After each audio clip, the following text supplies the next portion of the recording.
এই তো দুরিয়ান ফলটা ভেঙে ফেলেছি। এ বাবা, সোফাটা ফুটো হয়ে গেল তো।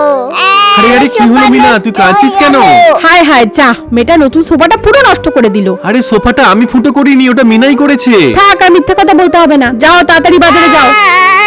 আমার সোনা বাচ্চা, কাঁদে না, তোকে আমি এর থেকে বড় একটা ডুরিয়ান সোফা বানিয়ে দেবো। ঠিক আছে মা।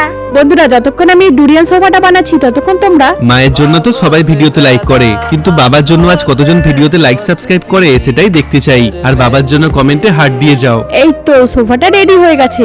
মিনা, তাড়াতাড়ি এদিকে আয়, দেখ কেমন হয়েছে ডুরিয়ান সোফাটা। বাহ, কি সুন্দর হয়েছে সোফাটা। থ্যাংক ইউ মা।